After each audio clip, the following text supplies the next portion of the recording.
तो कल लास्ट बात हुई थी कि आचार्य शारंगधर ने कहा है कि सभी औषधियां शरद ऋतु में लेनी चाहिए और सरस अवस्था में लेनी चाहिए, यानी कि फ्रेश लेनी चाहिए।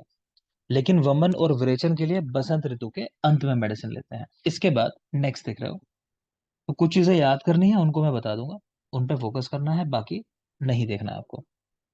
तो माश हेम धान्य छह गुंजा नहीं याद करना, आगे छोड़ो आप। मैंने कल कहा था आपको कर्ष याद रखोगे, कर्ष। पाणितल याद रखना, पाणितल। कर मध्य और ये षोडशिका, कि ये सब तोला के पर्याय हैं। कर्ष, पाणिमानिका, पाणितल, षोडशिका, कर मध्य, ये सब तोला के पर्याय हैं। इनको एक बार देख लेना। खासकर षोडशिका आपसे बताया था कि षोडशिका जो है वो तोला का पर्याय है, और षोडशी ये पल का पर्याय है।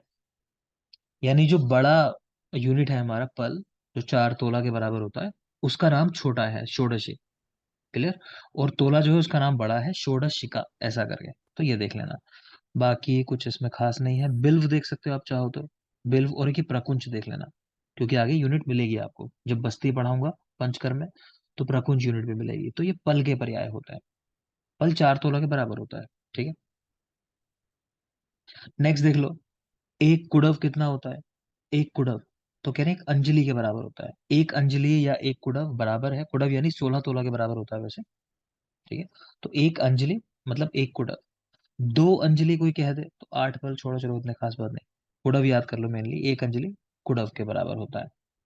और देखेंगे, ये देख लोगे, कोई पूछे आपसे कंस पात्र, किसने इतना कह दिया कंस पात्र, कि इसकी क्षमता कितनी होगी, तो कंस पात्र की क्षमता चार, 4 प्रस्थ या एक आढ़क जो लिखा हुआ है, स्पेशली देख लेना। कंस पात्र इसका मतलब क्या है?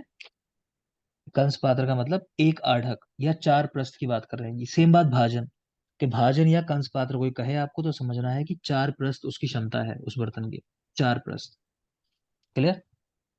नेक्स्ट देखोगे, बेटा माइक किसी का ऑन है, माइक ऑफ कर लोगे, कहना नहीं है कुछ तो। हम्म। तो नेक्स्ट देख रहे हो आप, 4 आढ़क एक द्रोण के बराबर होता है, का सब पर्याय है, नहीं याद करना है। आगे देखें, ये देखोगे 2000 पल बराबर एक भार। 2000 पल एक भार के बराबर, और 100 पल एक तुला के बराबर। 100 पल एक तुला, और 2000 पल एक भार। सवाल इन पे भी नहीं आते, ठीक, मैं बस कह रहा हूँ याद करने को, मुझे जो जरूरी लग रहे हैं, ये जरूरी पार्ट नहीं है भी। चरक ने 20 तुला के बराबर एक भार कहा है। चरक 20 तुला बराबर एक भार, तो वो भी देख लेना। ये वाला श्लोक मैंने सबको याद करा दिया है पहले ही। मास टंक अक्ष बिलवानी कुड़व प्रस्थ आडकम राशि गोड़ी खारी यथा उत्तर चतुर्गुणा, तो आप लोगों को याद होगा। अगली अगली यूनिट जो है पहले वाले से 4 गुना है। तो मास से टंक 4 गुना है, टंक से अक्ष 4 गुना, अक्ष से बिल्व 4 गुना। अभी आपने देखा बिल्व पल का पर्याय है, ठीक है, और अक्ष जो है वो कर्ष का पर्याय है। तो इस तरह समझ भी सकते हो। क्लियर है। नेक्स्ट देखेंगे बेटा, ये जरूरी बात है अभी, कि प्रस से तुला तक द्रव और आद्र औषधियां, कह रहे हैं जो भी द्रव्य आपके सामने लिखे हुए हैं उनकी यूनिट लिखी है प्रस से लेकर तुला तक। इसका इंटरप्रिटेशन जो है वो लोग अलग अलग तरीके से करते हैं, तो हम उसमें नहीं जाएंगे। आप सिंपल सी बात याद रखोगे कि प्रस से तुला तक एग्जाम में ऐसे ही देगा कि औषधियां लेनी है, अगर मान लिखा हुआ है, ठीक है, या फिर आद्र औषधियां हैं, तो उनको 2 गुना लेना है, जितनी बताई जाए उससे डबल अमाउंट में। मान लो कोई योग लिखा हुआ है ना, उसमें लिखा हुआ है इतनी मात्रा लेनी है ऐसे ऐसे करके, तो आप उसको अपने आप 2 गुना कर लोगे, ये कहना चाह रहे हैं। अगर आद्र औषधियां, स्पेशली आद्र औषधियां, बाकी प्रस से तुला तक भी, ठीक है। तुला लिखने पर 2 गुना ना लें, ये भी याद रखना। इस तरह से शारंगधर ने कहा कि तुला लिखा हो जिस औषधि का मान तुला में, उसको 2 गुना नहीं लें। कंफ्यूजन हुआ होगा पढ़ के, ठीक है, तो कंफ्यूजन में पढ़ना नहीं है। मैंने कहा ऐसी चीज सीधे रट लेनी है। आचार्य ने जो कहा है उसका इंटरप्रिटेशन लोग करते हैं अपनी बुद्धि से, उसमें नहीं जाओगे आप। सिंपल सी बात याद रखनी है। एक तो ये कि अगर औषधि आद्र हो तो 2 गुना लोगे। आद्र का मतलब ऐसा है कि मान लो आप सब्जी खरीदने गए हो, या मान लो आपने रेत देखा होगा, भी रेत लोग बेचते हैं जैसे, तो क्या करते हैं, रेत के ट्रक जो होते हैं ना, उनपे खूब पानी डाल देते हैं। तो एक्सक्यूज बताएंगे इसलिए हमने किया कि जिससे कि उड़े ना रास्ते में ले जाते हुए, लेकिन रियलिटी क्या होती है, वो उसका वेट बढ़ा देते हैं। ठीक है, वजन किया जाता है तो आपको ज्यादा पैसे पे करने पड़ते हैं वजन के हिसाब से। ठीक है, तो वही चीज यहाँ है कि मान लो कोई चीज आद्र है तो आप कहोगे भाई ज्यादा दो, ये तो कम है ना, तो वही कॉन्सेप्ट लगाना है। तो आद्र औषधियां 2 गुना लेनी है। बाकी प्रस से तुला अगर ये शब्द दिखाई दे, तो दो गुना लेनी है, लेकिन तुला दिखाई दे खाली लिखा हुआ तो दो गुना नहीं लेना है, याद रखोगे। चरक की बात देख रहे हो, उन्होंने भी ऐसे लिखा कि प्रस से तुला तक दो गुना लेनी है, तुला या पल लिखा हो तो दो गुना ना ले। ठीक है, उनकी बात भी ऐसे ही है, तो ये नहीं कि उन्होंने कुछ अलग लिख दिया, दोनों ने सेम ही कहा है इस तरीके से, बस वहां तुला या पल दोनों इस तरह लिखा हुआ है। आगे चलिए।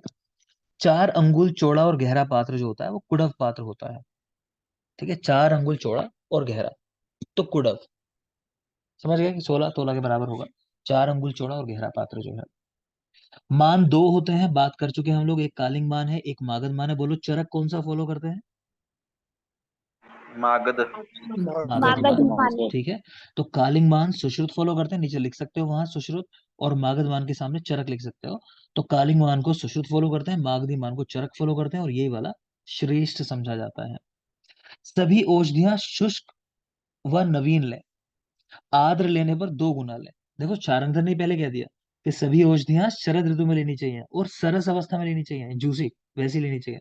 और यहाँ पे खुद ही कह रहे हैं कि आपके साथ बीमारी ना हो जाए तो औषधियां शुष्क लो और नवीन लो। ठीक है, लेकिन अगर आर्द्र ले रहे हो तो दो गुना मांगोगे कि डबल दोगे। क्लियर? आगे फिर कोई खास बात नहीं है। ये देखोगे, अष्टांग हृदय ने कहा कि अगर कहीं कल्पना का उल्लेख नहीं है तब कल्क लेना चाहिए। कि आपको ये नहीं बताया, सिर्फ कह दिया कि भाई शंख पुष्पी का प्रयोग करो, बताना भूल गए किस तरह करना है। तो मतलब आपको कल्क के फॉर्म में करना है, पेस्ट बना के यूज करना है। ठीक है, कल्पना ना लिखी हो तो कल्क का यूज करना है। आगे चलोगे, चैप्टर कोई खास नहीं था, परेशान नहीं होगे देख के उसको। नेक्स्ट है चैप्टर नंबर 2, भेषज व्याख्या। तो औषध भक्षण सामान्यतः प्रातः काल करना है, यानी आपको बताया नहीं जाए कब खानी है औषध, तो कब खाओगे? सुबह सुबह, प्रातः काल औषध का सेवन करना है। नेक्स्ट देख रहे हो, श्लोक लिखा हुआ है। पहले तो देखो औषध सेवन काल 5 होते हैं इनके, ये मैं आपको अलग पढ़ा दूंगा। औषध सेवन काल एक साथ पढ़ते हैं हम सब लोगों के, तो 5 है इनके, फिलहाल इतना याद रखो। अच्छा, आप लोग को तो बता चुका हूँ इस बैच के अंदर। बताओ चलो कि इनमें से कौन से औषध काल के लिए स्पेशली लिखा हुआ है निरान? प्रथम, तृतीय, चतुर्थ, पंचम। पंचम। पंचम वाला। ठीक है ना, पांचवा औषध काल जो है निरान है। नेक्स्ट बता दोगे, चरक से एक डिफरेंस किया है इन्होंने, दो औषध काल के अंदर बिल्कुल अपोजिट लिखे हैं चरक से। वो किस किस के लिए लिखे हैं, मतलब किस किस वायु की दृष्टि में, ये बता उदान। दो। उदान उदान वायु। और प्राण वायु बेटा। ठीक है, उदान और प्राण का अंतर कर दिया है। चरक में प्राण में लिखा है साग्रास ग्रासांतर, इन्होंने उदान में लिखा है ऐसा। चरक ने उदान में लिखा है कि भोजन के पश्चात औषध लेने के लिए, इन्होंने ऐसा व्यान में समझे ना, प्राण में लिख दिया है। तो समझ जाना, मतलब प्राण और उदान का डिफरेंस है, चरक का प्राण में है साग्रास, वो ग्रासांतर, उस तरह करके। चलो ठीक है, देखिए आगे। तो औषध सेवन काल 5 है। एक अगला श्लोक देख पा रहे हो, शारंगधर का श्लोक नंबर 13 है। द्रव्य रसो गुणो वीर्य विपाक शक्तिरेवच सा बंधेन क्रम आदितः पंचअवस्था प्रकीर्तितः। मतलब क्या है कि रस, गुण, वीर्य, विपाक और शक्ति, इन 5 चीजों के अंदर द्रव्य की कार्य क्षमता होती है। कि कोई द्रव्य कार्य कैसे कर पाता है, इन चीजों की सहायता से, रस, गुण, वीर्य, विपाक और शक्ति, ऐसा लिख रहे हैं कि इनसे द्रव्य काम करता है। क्लियर? आगे देखिए, भाव प्रकाश में भी ऐसा श्लोक आया है, वहां तिष्ठन्ति शब्द आया है साबंधेन की जगह, नहीं याद करना आपको, रहने दो, नहीं पूछता कोई ऐसा। नेक्स्ट है जल का गुण है स्निग्धता, और कह रहे हैं आकाश का गुण है लघुता। तो आकाश लघु होता है तभी सबसे ऊपर है, जो हल्का है सबसे ऊपर है, और जल का गुण कह रहे हैं स्निग्ध होता है जल। विपाक इन्होंने भी 3 तरह का बताया, मधुर, अम्ल, कटु विपाक। आप लोगों ने पढ़ा नहीं है अभी द्रव्य गुण, तो फिलहाल तो इन्हीं का याद रखो। मधुर, अम्ल, कटु विपाक, 3 विपाक का उल्लेख किया है। आंवले के लिए लिखना है कि आंवला प्रभाव से त्रिदोषर होता है। कि आंवला लगता ऐसा है कि खट्टा होता है, पित्त को बढ़ाना चाहिए, लेकिन नहीं, आंवला प्रभाव से त्रिदोषर है। सहदेवी जटा सिर पर बांधने से प्रभाव से ज्वर को हर लेती है। तो कोई पूछने लगे भाई सहदेवी की जटा सिर पर बांधी तो उससे क्या लाभ हो रहा है, ऐसा कि ज्वर दूर हो जा रहा है? तो हमें कारण नहीं पता, हम कह रहे हैं भाई प्रभाव से काम हो रहा है, हम नहीं एक्सप्लेन कर पाएंगे, लेकिन ऐसा होता है। तो सहदेवी जटा सिर पर बांधने से प्रभाव से ज्वर हर। शुंठी मधुर विपाक होने से वात को हरता है। अगर आप देखोगे अदरक कटु विभाग वाला होता है, तो उस तरह देखो तो अदरक को वात को बढ़ाना चाहिए था, लेकिन अदरक को थोड़ा सा चेंज करके हम लोग शुंठी बना लेते हैं। ठीक है, प्रोसेसिंग करके। तो वो कह रहे हैं मधुर विभाग होता है इसलिए वात को हरता है, ये सवाल पूछा जाता है। कि शुंठी और अदरक में क्या मेजर डिफरेंस है, तो लिख सकते हो यहीं पर चाहो तो कि अदरक कटु विपाक होता है, अदरक कटु विपाक है और शुंठी जो है मधुर विपाक है। ठीक है। नेक्स्ट आ जाओ, शारंगधर की नाड़ी परीक्षा। पिछले संडे डिस्कस हुआ है पूरा नाड़ी परीक्षा का पोर्शन जो है, तो देख लोगे, जल्दी से पढ़ाऊंगा, मान के कि आता है आपको। तो शारंगधर नाड़ी परीक्षा, पूछा जाए कि किसने नाड़ी परीक्षा का विस्तार से उल्लेख किया, तो शारंगधर ने किया, और रावण भी नाड़ी विज्ञान का ज्ञाता था। अब आगे देख लेते हैं। करस्य अंगुष्ठ मूले या धमनी जीव साक्षिणी, कि अंगूठे के मूल पर जो धमनी होती है वो जीव साक्षिणी है, यानी वहां उसके स्पंदन देख के पता चलता है कि लाइफ चल रही है। इससे ही सुख दुख को पंडित लोग ज्ञात करते हैं कि व्यक्ति सुख में है या दुख में है, रोगी है या ठीक है। अब आ गई कौन सी नाड़ी किस मतलब एनिमल के साथ कह लो कि रिजेंबल करेगी उसकी गति के साथ। सब याद है आपको। वात में जलों का सर्प गति, सूरज मृत सर्प की गति किस नाड़ी में होती है, मृत सर्प की गति। मिक्सर की गति। हम्म वैसे तो देखो मरा हुआ सांप चलेगा नहीं, लेकिन उसका मतलब यह है कि बहुत कपच। स्लो। कफज करेक्ट है, करेक्ट है। ठीक है सूरज, ठीक है। आगे देखो। तो वात प्रकोप में देख रहे हो जलों का सर्प गति, ठीक है, वात प्रकोप में जलों का और सर्प की गति। पैतृक में कुलिंग काक मंडूक, मैं आज नहीं फोकस कर रहा हूँ उतना, देख लो बस जल्दी से। कुलिंग काक मंडूक मक्का करके याद कराया था। कफज में हंस पारावत, पानी में ही रहता है, हंस पारावत, पानी से कफ बनता है ना।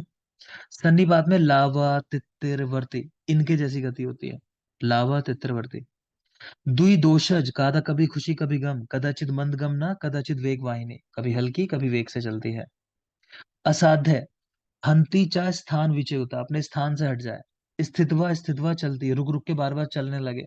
अति क्षीणा चा शीता, बहुत क्षीण नाड़ी हो किसी की, बहुत शीत हो, थिन थ्रेडी पल्स कह रहे हैं, ठीक है। तो इस तरह वाली कंडीशन असाध्य नाड़ी की है।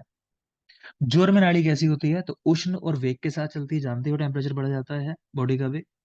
तो बता दोगे मुझे यही सूरज, 1 डिग्री टेम्परेचर बढ़ने पे पल्स कितनी बढ़ती है एवरेज। 10 degree Celsius. 10। नहीं, एक दस डिग्री दस ठीक है, कोई बात नहीं। 1 डिग्री टेम्परेचर बढ़ने पे 10 पल्स बढ़ जाती है पर मिनट लगभग, ठीक है, इतना डिफरेंस आ जाता है, तो याद रखोगे। तो ज्वर में नाड़ी इसलिए वेग के साथ बहती है। ये भी बता दोगे, चलो सूरज आप ही के लिए सवाल है। Bradycardia tachycardia, less than more than. Bradycardia में 60 से कम और ब्रैकीकार्डिया में 100 से ज्यादा। अच्छी बात है, ठीक है। तो 60 से कम बस। ब्रेडिकार्डिया, 100 से ज्यादा टेकिकार्डिया, ठीक है। तो ज्वर में उष्ण होगी और वेग से बहने वाली होगी नाड़ी, क्योंकि टेम्परेचर बढ़ गया, पल्स रेट बढ़ गया, तो वेग से आना पड़ेगा। काम क्रोध में अगेन वेग वहा, गुस्से में इतने हो, है ना, बेहोश होकर गिर जाएगा आदमी, सोचो अगर इतने वेग से ना बहे उसके शरीर के अंदर ब्लड, तो वैसे भी। चिंता भय में क्षीण, मंद अग्नि में धातुशय की कंडीशन में मंद तरह, मतलब और भी कम हो जाती है, ठीक है। असरक कोप, रक्त का कोप हुआ है तो गुर्वी हो गई, अभी पढ़ा ना पीछे कि सिराओं में रक्त बहता है, चरक सुश्रुत का जो पढ़ रहे थे, कि क्या हो जाता है, सिरा शैथिल्य, जब रक्त की कमी हो जाती है। लेकिन यहाँ तो रक्त का कोप हो गया, बढ़ गया रक्त, तो नाड़ी कैसी होगी, गुरु, और ज्यादा ब्लड बह रहा है अंदर। क्लियर। साम दोष सबसे जरूरी शायद ये है यहाँ जो आपको याद रखनी है। साम दोष, जब शरीर में आम का इन्वॉल्वमेंट है, तो नाड़ी कैसी लिख रहे हैं, वर्ड आया गरियसी, शब्द के ही साथ जाना, तो गरियसी नाड़ी, ठीक है। अच्छा ये भी ध्यान रखना, चैप्टर कौन सा है, चैप्टर नंबर 3 है जहाँ नाड़ी का उल्लेख है, ऐसा भी क्वेश्चन कहीं गाइड में बना रखा है कि किस अध्याय के अंदर नाड़ी का उल्लेख है, तो लिख लो यार, चैप्टर नंबर 3 शारंगधर का, ठीक है। और यहाँ देख पा रहे हो सामदोष में गरियसी नाड़ी, गरियसी का मतलब इन्होंने लिखा है कि अत्यधिक गुरु, मतलब जैसे असरक कोप में आप देख रहे हो गुरु है, तो यहाँ मतलब है उससे भी ज्यादा गुरु होगी, मतलब ये है कहने का। नेक्स्ट है दीप्ताग्नि, दीप्ताग्नि में लघु और वेगवान। सुखी है व्यक्ति तो स्थिर और बलवान, जो नॉर्मल नाड़ी होनी चाहिए। भूख लगी है तो चपल, हमने बात की थी, चूहे जैसे भूख में भागते हैं इधर उधर, तो ऐसी नाड़ी भी हमारी भाग रही है, चपल हो गई है। और तृप्त है व्यक्ति तो नाड़ी स्थिर चलेगी। क्लियर, तो सबको याद होगा उम्मीद करता हूँ, अभी पढ़ा है हमने कल परसों ही। आगे देखें। दूध की परीक्षा, तो दूध आया बुलाने वाला व्यक्ति, तो अगर जिस समय वो डॉक्टर को बुलाने आया है, तो नासिका के जिस ओर प्राणवायु बह रही है उसी ओर आकर बैठे, तब कल्याण होगा, ठीक है। तो भाग के आया, अब देख लो राइट साइड से आ रहा है, लेफ्ट साइड से आ रहा है, फिर अपनी नासा बंद करके देख लो सांस किधर से खुल के आ रहा है उस समय, तो उधर आके बैठा है तो बढ़िया, वरना दिक्कत है। दूत यदि मार्ग में सौम्य चीजें देखेगा, शुभ चीजें देखेगा, तो उस तो रोगी के लिए अशुभ है, ठीक है। प्रदीप शकुन अग्नि तेल आदि दिखता है अगर, तो कह रहे हैं ये शुभ है, अग्नि तेल आदि को अगर देखेगा तो वो शुभ है, ठीक है। वैद्य के लिए कह रहे हैं इसका अपोजिट है, मतलब वैद्य अगर शुभ चीजें देखेगा तो शुभ है ना, खुश होके जाएगा अच्छी चीज देख के जा रहा है। सोचो डॉक्टर जो है अपना कहीं घूमने गया हुआ है, मालदीव गया हुआ है, आप फोन करके परेशान किया रहे सर, है ना, इचिंग हो रही है, तो क्या करेगा वो? कुछ ऐसा बता देगा और नुकसान देने वाला कि मेरी छुट्टियां खराब कर रहा है। तो डॉक्टर अच्छा खुश रहने दो उसको, वो खुश होगा तो अच्छी दवाई लिख देगा। तो यही इस तरह याद रखना है। देखो आगे, अगला पॉइंट बेटा बहुत बहुत जरूरी है, इस पे सवाल आ चुका है एग्जाम में, तो बिल्कुल याद रखना कि स्वप्न में जोंक, जलोका यानी भंवरा, सर्प, मक्खी इत्यादि के द्वारा काटते हुए देखेगा तब शीघ्र स्वास्थ्य मिलेगा, तो ये अच्छा है। लेकिन अगर स्वस्थ व्यक्ति देखेगा, यही क्वेश्चन पूछा गया था कि इनमें से किससे कहा गया कि धन की प्राप्ति होगी, तो जलोका ये दिया था, जोक द्वारा काटना, तो धन की प्राप्ति अगर स्वस्थ व्यक्ति देखेगा इन चीजों को। ठीक है, आगे चलिए। नेक्स्ट है चैप्टर नंबर 4। ये चैप्टर भी काफी हद तक आप लोगों ने देख लिया है। ठीक है, कहाँ देख लिया है? महाकषाय के साथ। मैं पढ़ा रहा हूँ यहाँ, ध्यान से पूरा देख लेना, एक एक पॉइंट रटा हुआ होना चाहिए। शारंगधर पढ़ने का मतलब यही है कि या तो नाड़ी पढ़ रहे हो या दीपन पाचन द्रव्य पढ़ रहे हो, बस यहीं से सवाल आते हैं इसमें, और कहीं से नहीं। देखते हैं ध्यान से। तो शारंगधर ने दीपन पाचन द्रव्यों की परिभाषा सा उदाहरण दी है, कहां पर दी है? चैप्टर नंबर 4 के अंदर, पूर्व खंड के अंदर, जो हम पढ़ रहे हैं अभी। इसके बाद अगर शारंगधर ऑप्शन में नहीं है तो आपको बताया होगा भाव प्रकाश के साथ चले जाना, क्योंकि उन्होंने भी बताई है सारी चीजें। तो क्वेश्चन ऐसा भी है कि शारंगधर नहीं दिया हुआ, भाव प्रकाश आंसर लगवाया हुआ है। फर्स्ट देखोगे दीपन द्रव्य, ये श्लोक के वर्ड कैच करने हैं बिल्कुल जो मैंने लिखे हैं। तो कह रहे हैं पचे ना आमम वन ही क्रचा, यानी आम को पचाने का काम नहीं करते, क्या करते हैं? सिर्फ अग्नि को बढ़ाने का काम करते हैं। ठीक है, तो डाइजेस्टिव फायर को बढ़ाएंगे, लेकिन जो पुराना आम है उसको नहीं डाइजेस्ट करते। उदाहरण क्या है? मिशी यानी सौंफ। ठीक है, तो सौंफ क्या करेगी? वन ही, अग्नि को बढ़ाने वाले। आगे देखिए, पाचन द्रव्य तो जस्ट अपोजिट होगा। पचत्य आम, ये आम को तो पचाते हैं ना, वनहिम चाकुर्या, लेकिन अग्नि को बढ़ाने का काम नहीं करते। तो ये है पाचन द्रव्य।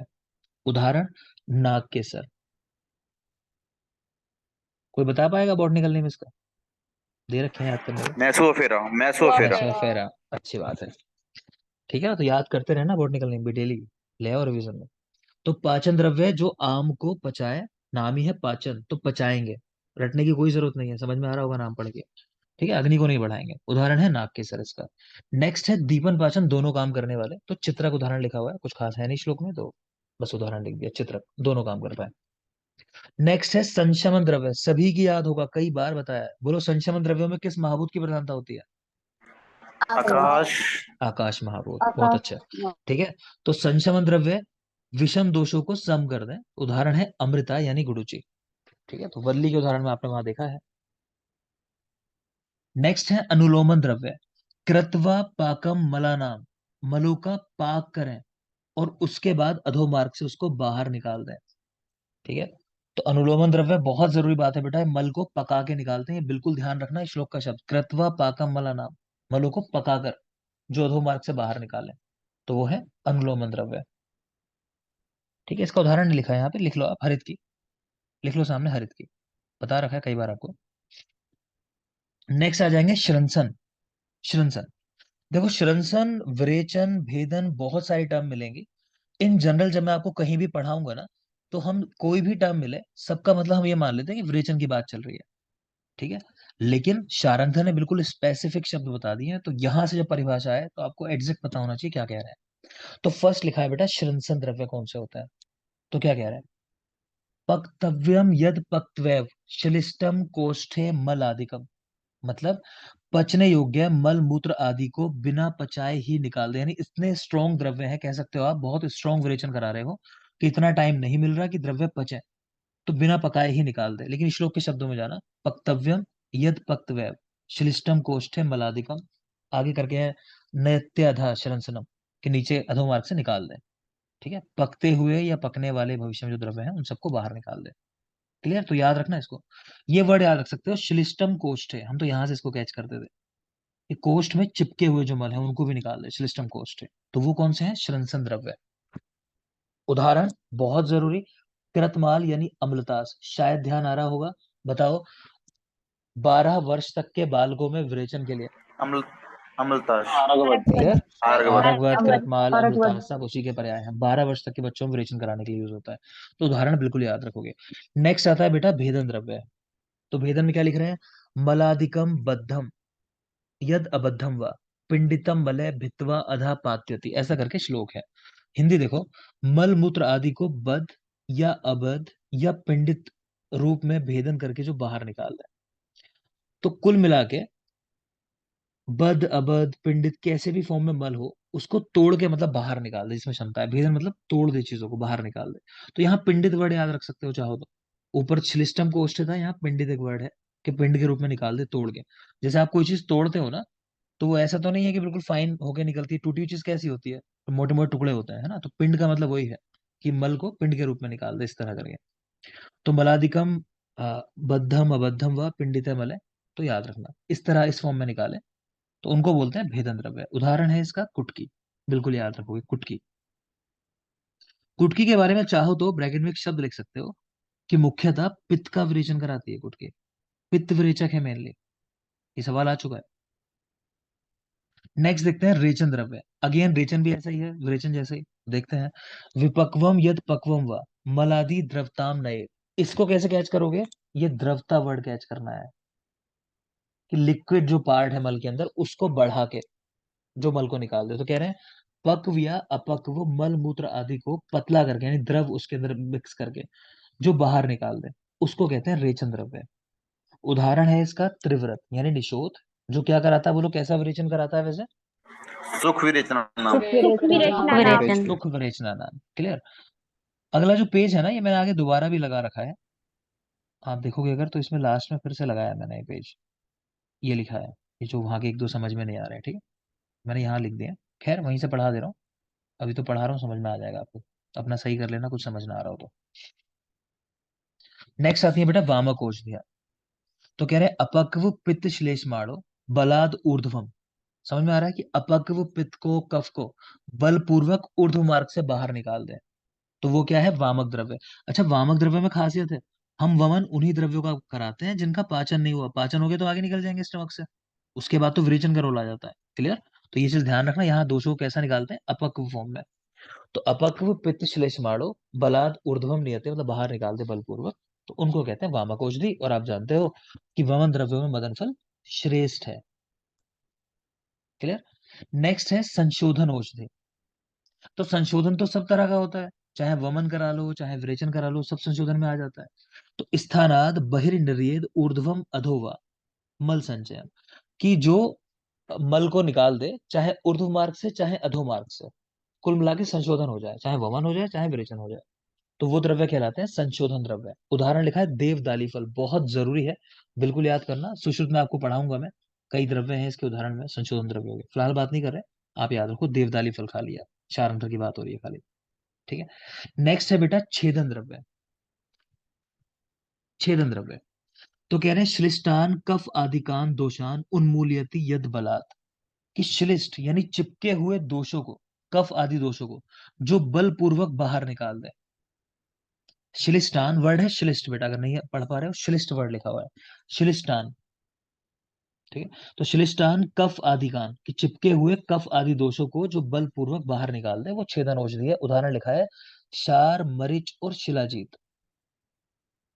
ठीक है, शार मरिच और शिलाजीत। तो नीचे एक ट्रिक भी लिखी है याद करने के लिए, शमशी, ऐसा करेंगे शमशी, है ना। वो शमशीर कहते हैं ना उसको शायद, मेरे ख्याल से तलवार को कहते हैं शमशीर, मेरे ख्याल से, पता नहीं। इस सॉन्ग में है ना एक वर्ड ये शमशीर, तो उस पे याद कर लो कि क्षार मरीच और शिलाजीत, ये तीन द्रव्य हैं, छेदन औषधियों के अंदर आता है। नेक्स्ट आ जाओगे लेखन औषधियां। तो लेखन औषधियां क्या है, लेखन समझ गए ना, कि शरीर का कर्षण करें जो। तो धातु मल आदि का शोषण करके शरीर का लेखन करें, तो धातुओं को मलों को जो खींच के निकाल दें, मतलब तो वो लेखन औषधियां है। तो समझ आ रहा है, सवाल नहीं आता, उदाहरण देखोगे इसका, बस उदाहरण जरूरी है। इंद्र जो, यानी यव। ठीक है, यव का प्रयोग तो कराते इसीलिए है ना लोग, वेट कम करने के लिए, देखोगे आजकल यूज कर रहे हैं यव। इसी तरह शहद है, बताया होगा मैंने कि सुबह सुबह मम्मियाँ लोग जो है शहद है गर्म पानी में डाल के, नींबू डाल के इसे बना के पी रही होती है आजकल। तो उस तरह भी याद रख सकते हो कि शहद भी लेखन करता है, उष्ण जल भी लेखन करता है। और वचा भी ऐसा ही द्रव्य है, मेनली कफ के अगेंस्ट काम करता है वचा। छोटे बच्चे जो होते हैं आयुर्वेद में आप देखोगे, उनके मुख की शुद्धि की जो बात आई है, तो वहां वचा का यूज बताया गया है वमन कराने के लिए। इसी पॉइंट से बताया गया है कि वमन कराता है वचा वैसे भी, और कफ को दूर करने वाला है। क्लियर। तो लेखन औषधियों के अंदर इंद्रजो यानी यव, शहद है, उष्ण जल है और वचा है। आगे देखिए ग्राही औषधियां।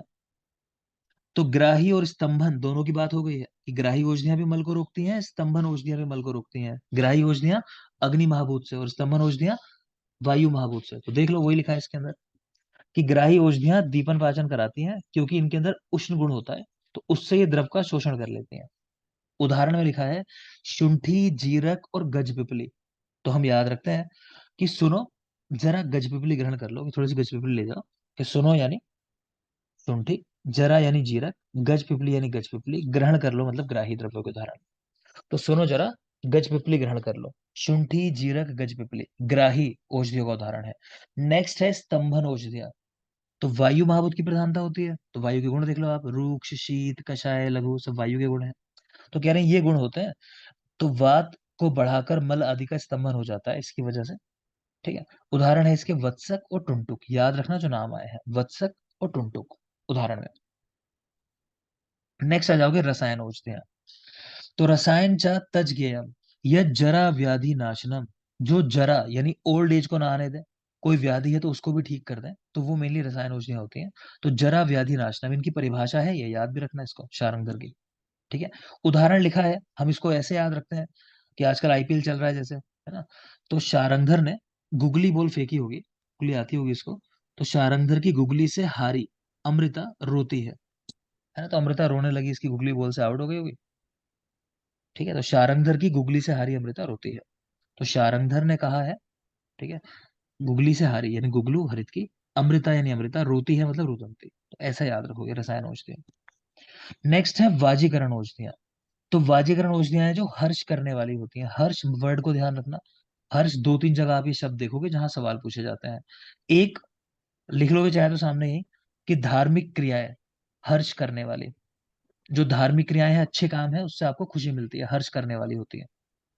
और अधार्मिक क्रियाएं शोक करने वाली होती हैं, उनसे दुख होता है। दूसरा लिखोगे हर्ष, उत्साह और योनि। हर्ष और उत्साह की योनि किसको कहा गया, सामने लिखोगे, बोलो। वात। वायु। वायु। वायु। वायु। ठीक है बेटा, दोनों लिख लेना। धार्मिक क्रियाएं हर्ष का कारण, उसके नीचे हर्ष उत्साह की योनि, तो आंसर लगाओगे वायु। तो शब्द के साथ जाना जो पूछ रहा है, वाजीकरण पूछे तो ये भी हर्ष को करने वाले हैं।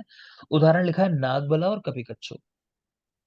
वाजीकरण के उदाहरण में नागबला और कपिकच्छु, याद ऐसे भी रखते हैं हम कि वाजी घोड़े को कहते हैं वैसे, वाजी मतलब घोड़ा, नाग यानी नाग हुआ सांप, और कपि यानी बंदर। देखोगे सारे जानवरों जैसे नाम एक साथ इकट्ठा है, कि वाजीकरण में नागबला और कपिकच्छु। ठीक है। नेक्स्ट है बेटा शुक्रल द्रव्य, चारंग के। तो शुक्रल द्रव्य होते हैं जो शुक्र की वृद्धि करते हैं, नाम ही है शुक्रल, तो शुक्र की वृद्धि करेंगे। उदाहरण देखोगे आप तो सब में ना शाह लेटर मिलेगा आपको। जैसे शुक्रल में शाह है ये, तो देखो अश्वगंधा, मूसली, शर्करा और शतावरी, तो सबके अंदर शाह है। तो ऐसे हम आइडेंटिफाई कर लेते हैं कि भाई ये शुक्रल है या वाजीकरण है या शुक्र जनक रेचक, दोनों वाला काम करने वाला है। क्लियर है। तो शुक्रल में शाह वाले द्रव्य हैं अश्वगंधा, मूसली, शर्करा, शतावरी। नेक्स्ट देखिए शुक्र जनक और रेचक, यानी दोनों काम करने वाले, शुक्र को उत्पन्न करने वाले भी और उसका रेचन कराने वाले भी। इनको याद कर लोगे, दुग्ध है, माश यानी उड़द है, भल्लातक है और आंवला। दुग्ध, माश, भल्लातक और आंवला।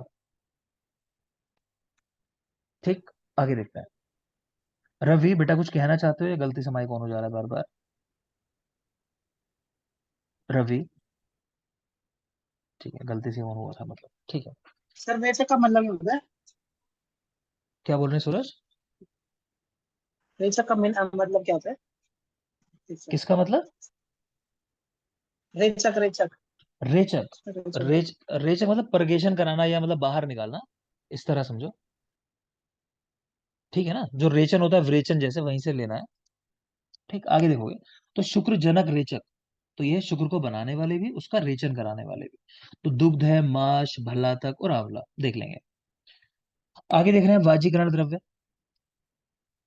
तो स्त्री को शुक्र प्रवर्तक कहा गया, ये ऐसे याद रखना, वन लाइनर है, बिल्कुल जरूरी है। स्त्री शुक्र प्रवर्तक। बृहतिफल शुक्र रेचक है, बृहतिफल शुक्र रेचक। जातिफल स्तंभक है ना, जातिफल आदि चूर्ण, नाम ध्यान आ रहा होगा, तो वो स्तंभन करने का काम करता है। हरित की शोषण करने का काम करती है, हरित की शोषण। तो स्त्री शुक्र प्रवर्तक, बृहतिफल शुक्र रेचक, जातिफल शुक्र स्तंभक, हरित की शुक्र शोषक है, हरित की। नेक्स्ट देखेंगे बेटा, सूक्ष्म औषधियां। तो सूक्ष्म औषधियां वो हैं जो सूक्ष्म छिद्रों में भी प्रवेश कर सके, यानी बॉडी में सब जगह पहुंच जाए। उदाहरण लिखे हैं इसके, सैंधव, शोद्र, निम्ब तेल और उरूबक, यानी एरंड का पर्याय है। इसको भी देख लोगे, सवाल किस पे आ चुका है बता देता हूँ, सैंधव पे आ चुका है और शोद्र पे आ चुका है। सैंधव नमक आपको ध्यान आ रहा है, पीछे स्नेहन पढ़ाया होगा कि स्नेह द्रव्यों के साथ नमक मिलाया जाता है, क्योंकि सूक्ष्म स्रोतों में प्रवेश सत्य। करने वाला हो जाता है। क्लियर? तो सब तुरंत स्नेहन स्नेह। हो जाता है। ठीक है बेटा। इसी तरह शोद्र देख पा रहे हो, तो जैसे बस्ती होती है मान लो, तो बस्ती के अंदर आप देखोगे तो शुरू में सैंधव और ये मधु, इन्हीं को मिक्स किया जाता है। निरुबस्ती का क्रम जो है द्रव्यों का, पता है ना क्रम क्या है? नहीं पता तो लिख सकते हो। निरुबस्ती निर्माण के द्रव्यों का क्रम बहुत जरूरी होता है, लिख लोगे। लिखो मधु सैंधव, एक साथ शुरू में मधु सैंधव, उसके बाद स्नेह, फिर कल्क, फिर क्वाथ। मधु सैंधव एक साथ दोनों को मिक्स करना है शुरू में, उसके बाद स्नेह, कल्क और क्वाथ क्रमशः। क्लियर? तो वो क्रम होता है निरुबस्ती निर्माण में द्रव्यों का। वापिस आ जाओगे। तो सूक्ष्म औषधि की बात कर रहे थे कि सूक्ष्म छिद्रों में प्रवेश कर सके, वो सूक्ष्म औषधि है। उदाहरण है सैंधव, शोद्र, निम्ब तेल और उरूबक, यानी एरंड। नेक्स्ट चलेंगे बेटा व्यवहायी औषध। तो व्यवहायी औषधियों में वायु और आकाश महाभूत की प्रधानता, पहले तो ये याद रखना है। व्यवहायी औषध में वायु और आकाश महाभूत की प्रधानता। खासियत इनकी क्या है कि देखो, भांग का नशा कभी देखा होगा, कुछ लोग भांग का नशा कर लेते हैं गांव देहात में, कि आज भांग ले ली, पीते रहते हैं उसको, और फिर नशा फिर चढ़ना शुरू होता है कि अगले 2-3 दिन जो है वो परेशान रहते हैं। तो क्या करती है भांग, कि पहले शरीर के अंदर पहुंच जाती है और बाद में इसका पाक होता है। तो तुरंत तो नशा नहीं होगा, लेकिन धीरे धीरे धीरे जैसे टाइम बीतता रहेगा फिर वो डाइजेस्ट होना शुरू होगी, फिर नशा होता है। तो पूर्वम व्याप्य अखिलम कायम, पहले पूरी काय के अंदर व्याप्त हो जाती है।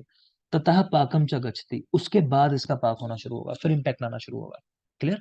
तो व्यवहायी औषधियों में वायु और आकाश महाभूत की प्रधानता होती है। उदाहरण है इसके भांग और अहिफेन। ठीक है, भांग और अहिफेन दोनों मादक द्रव्य हैं, देख पा रहे हो। नेक्स्ट है बेटा विकासी औषध। विकासी औषध कौन सी होती है? जो संधि बंधनों को लूज कर दें, और मेन बात है कि जो ओज का कह लो कि ओज का क्षय करा दें, या ओज को कह लो लूज करके उसको निकाल दें बॉडी से, तो अच्छी नहीं होती है, कहने का मतलब ये है विकासी औषध। तो उदाहरण लिखा है इसका, मतलब पहले देख लो, वायु महाभूत की प्रधानता है। विकासी, व्यवाय विकासी में लोग कंफ्यूज हो जाते हैं महाभूत में, तो ध्यान रखना, विकासी में सिर्फ वायु है और व्यवाय में वायु आकाश है। क्या कर रही है? संधि बंधनास्तु शिथिलान्य करोति, संधि बंधनों को शिथिल कर देंगी। विश्लेष्य ओजस्चा, ओज का विश्लेषण कर देंगे, मतलब उसको निकाल देंगे, कहने का मतलब। उदाहरण याद रख लोगे इसके भी, क्रमुक और कोद्रव। ठीक है, ऐसा कर लो कि विकास जो है वो क्रम से द्रव बन गया, मतलब क्रम से द्रव हो गया, कि पहले मतलब ठोस होगा तो द्रव होता चला गया क्रमशः। तो विकास क्रमशः द्रव हो गया, ऐसा करके याद कर सकते हो। तो विकासी, क्रमशः यानी क्रमुक, द्रव हो गया मतलब कोद्रव, कोदो। नेक्स्ट है मदकारी औषधियां। तो नाम से पता चल रहा है, बुद्धिम लुम्पति, बुद्धि को जो हर ले, है ना? तमो गुण प्रधानम, तम गुण की प्रधानता होती है। तो मदकारी द्रव्य बुद्धि को हर लेते हैं, इनमें तमो गुण की प्रधानता होती है। उदाहरण लिखा है, देख लो, मध्यसुरा, अल्कोहल। नेक्स्ट आता है विष। विष में शारंगधर ने 8 गुण बताए हैं, ये बात ज्यादा जरूरी है बाकी चीजों से। वो 8 गुण के यहाँ नाम लिखे हैं, अगर याद कर सकते हो तो कर लो। व्यवाई, विकासी, सूक्ष्म, छेदी, मदावहम मतलब मद को लाने वाली, आग्ने, जीवित हर, जीवन को हर लेने वाली, और योगवाही, योगवाही जो किसी कार्य के होने की रफ्तार को बढ़ा दें। तो विष का प्रयोग हम कई बार इंटेंशनली बहुत सारे योगों में कराते हैं। खासकर आप ज्वर चिकित्सा अध्याय में जितने भी योग देखोगे ना, अच्छे वाले रसौषधियां, उन सब में आपको वत्सनाभ जैसे पड़ा दिखाई दे जाएगा। ठीक है, तो काम भी बड़े अच्छे से करते हैं, आप पचाने का काम बड़ा अच्छा करते हैं, उष्ण होते हैं क्योंकि। क्लियर? तो व्यवाही च विकासी स्यात् सूक्ष्म छेदी मदावहम आग्नेयम जीवितहरम योगवाही स्मृतम विषम। शारंगधर ने विष के 8 गुण बताए, इनको काउंट करोगे तो 8 है, 1 2 3 4 5 6 7 8। क्लियर? चरक सुश्रुत के 10 गुण है विष के अंदर, वाग्भट के 11 गुण है। ठीक है, याद करना चाहो तो कर सकते हो कि विष के अंदर जो 10 गुण बताए गए हैं ना, ये ही 10 गुण मद्य के अंदर भी होते हैं, अल्कोहल में भी होते हैं। ठीक है, लेकिन कैसे होते हैं? थोड़ा हल्के होते हैं। ठीक है, और ओज के जो 10 गुण होते हैं, ओज में भी 10 गुण होते हैं, तो उनको कहा जाता है कि विष के गुणों के जस्ट विपरीत 10 गुण जो है वो ओज के 10 गुण होते हैं। आगे चलिए, प्रमाथी द्रव्य। निज विरीण यद द्रव्यम श्रोतोभ्य दोष संचयम निरस्यति प्रमाथि स्यात् तदा मरीचम वचा। कह रहे हैं अपने वीर्य के प्रभाव से जो द्रव्य स्रोतों में संचित हुए, कह लो कि दोषों को बाहर निकाल दे, उनको प्रमाथि द्रव्य कहते हैं। उदाहरण है मरीच और वचा। ठीक है, तो याद करने के लिए ऐसा कर लो कि पर माँ मरीज होने से बच गई, मतलब माँ जो है पेशेंट होने से बच गई, उसका ट्रीटमेंट हो गया सही टाइम पे। पर माँ मरीज होने से बची, मतलब मरीज होने से, पेशेंट बनने से। ठीक है, तो अपने वीर्य के प्रभाव से काम करते हैं द्रव्य, क्या करते हैं, स्रोतों में संचित हुए दोषों को बाहर निकाल देते हैं। उदाहरण बहुत जरूरी है, मेहनत करनी पड़ेगी थोड़ी सी। नेक्स्ट है अभिसंधि द्रव्य। तो अभिसंध है, तो देख लोगे पिच्छलता होगी इनमें, गुरुता होगी। द्रव्यम रुध्वा रस वह सिरा, रस वह सिरा के अंदर अवरोध उत्पन्न कर देंगे, इतना चिपचिपा है कहने का मतलब वो द्रव्य। अभिसंधि द्रव्य बेस्ट उदाहरण माना जाता है इसका दही। दही में भी मंदक दही जो ठीक से जमा ना हो। ठीक है, और उसमें भी संध्या के समय सेवन करना, शाम के समय सेवन करना मना है, स्पेशली दही का। ठीक है, तो अभिसंधि द्रव्य है, पैच्छल्य गुण होगा इनके अंदर, गुरुता होगी, और रस वह शिरा का अवरोध कर देते हैं, ये जरूरी बात है बेटा। तो दही उदाहरण में लिखी हुई है। कुछ और पॉइंट्स लिखे हैं, देख लो आप, कि व्यवायी और उपशोषण द्रव्य दोनों के अंदर वायु और आकाश महाभूत की प्रधानता है। तो व्यवायी तो आपने अभी देखा, उपशोषण में भी वायु और आकाश की प्रधानता है। दारण द्रव्यों में कह रहे हैं अग्नि और पृथ्वी महाभूत की प्रधानता होती है, दारण द्रव्य। ठीक है, कुछ लोग को याद होंगे, ग्रद कपोत कंका नाम, इनकी विष्ठा जो है उसका प्रयोग करते हैं दारण द्रव्यों के रूप में। क्षार का प्रयोग करते हैं। आज ही सुश्रुत चिकित्सा में पढ़ा रहा था मैं, 5 वाले बैच में। है ना, तो धारण द्रव्य में अग्नि और पृथ्वी महाभूत की प्रधानता होती है। विदाही द्रव्य, तो नाम से समझ में आ रहा है विधा उत्पन्न कर दे, तो उद्गारम अम्लम कुर्यात, तृष्णाचा। ठीक है, तो विधा उत्पन्न कर देते हैं, हृदय में दाह उत्पन्न हो जाता है, देखते ही हो कि कई बार एसिडिटी होती है तो ऐसा लगता है कि हृदय में कोई दिक्कत हो रही है। तो विदाही द्रव्य उद्गारम अम्लम कुर्यात तथा तृष्णा, हृदयम दाहम चा जन्यते पाकम। उदाहरण लिखा है क्षार लवण और सरसों, यानी कटु तेल जो होता है। तो मैं छलसी करके याद कर लेता था इसको भी, छलस करके या छलसी करके, आप चाहो तो ऐसा भी कर सकते हो, क्षार लवण और सरसों, सरसक। ठीक है, ये बात हो चुकी है, ये दोनों पहले ही पढ़ा दिया आपको। तो ये चैप्टर बेटा कंप्लीट हुआ। दीपन पाचन द्रव्यों की साउदाहरण व्याख्या, कल जब आओगे तो ये याद होगा। प्लस आपको भी टेस्ट का डिस्कशन रह रहा है, टेस्ट डिस्कशन रह रहा है। कल मुझे याद दिलाना, कल सबसे पहले टेस्ट का डिस्कशन होगा, उसके बाद आगे बढ़ेंगे। पहले सेशन में ही टेस्ट का डिस्कशन कर लेंगे, क्यों रह रहा है फिर रह जाएगा, फिर इकट्ठा होता रहता है बर्डन। ठीक है, आज के लिए फिलहाल इतना ही रखते हैं। Thank you. कल पहले लेक्चर में तैयार रहना, सवाल करूंगा, जो आज के लिए कहा था वो भी करूंगा कल में, और जो अब तक पढ़ा दिया है सब में से सवाल करूंगा, प्लस टेस्ट का डिस्कशन, आपके मार्क्स उसके हिसाब से बातें भी होंगी कि मार्क्स किसके कम है किसके ज्यादा और क्यों है। ठीक है, तो आज के लिए इतना ही, थैंक यू, कल मिलते हैं, गुड नाइट।